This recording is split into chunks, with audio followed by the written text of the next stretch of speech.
হামারা ক্যাপ্টেন कैसा हो রোহিত শর্মা जैसा हो, এই দুটি লাইন রোহিত শর্মার ক্ষেত্রে যথার্থ। ভারতীয় ক্রিকেট ইতিহাসে রোহিত শর্মা এমন একজন ক্রিকেটার, এমন একজন ক্যাপ্টেন যিনি সর্বদা দলের প্রয়োজনে নিজেকে উজাড় করে দেন।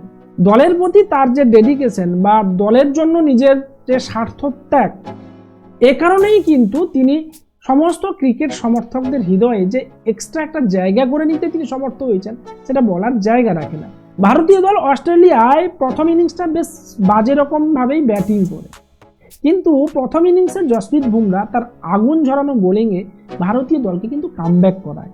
আর এরপর দ্বিতীয় ইনিংসে যশস্বী জয়সওয়াল এবং কেএল রাহুলের সেই যে অনবদ্য 201 রানের পার্টনারশিপ, যেখানে কেএল রাহুল করেন 77 রান এবং যশস্বী জয়সওয়াল 161, যার উপর ভিত করে অস্ট্রেলিয়াকে একটা বিশাল রানের টার্গেট দেয় এবং অস্ট্রেলিয়াকে খুব সহজে ভারতীয় দল হারিয়ে দিতে সমর্থ হয়।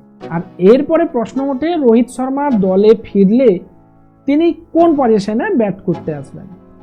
রোহিত শর্মা নিজে ক্যাপ্টেন এবং ওপেন করে থাকেন, তো তিনি যদি ওপেন করতে আসেন তাহলে কেএল রাহুলকে 5 নম্বরে আবার ফিরে যেতে হবে, যেটা কেএল রাহুলের জন্য খুবই একটা দুর্ভাগ্যজনক বিষয় ঘটবে।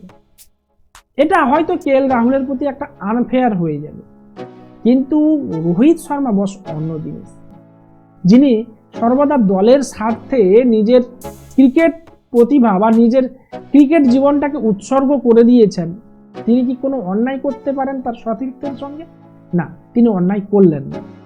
তিনি নিজেই গেলেন 5 নম্বরে, ওপেন করতে পাঠালেন কেএল রাহুল এবং যশস্বী জয়সওয়ালকে। আর এরপরে কিন্তু রোহিত শর্মা ভারতীয় ক্রিকেট সমর্থক কেন, সারা বিশ্বের অগণিত ক্রিকেট সমর্থকদের হৃদয়ে তার জায়গাটাকে বেশ প্রসারিত করতে পারলেন। সত্যি এই ধরনের একজন ক্রিকেটার ভারতীয় ক্রিকেটের ইতিহাসে এর পূর্বে আগে এসেছে কিনা আমার জানা নেই।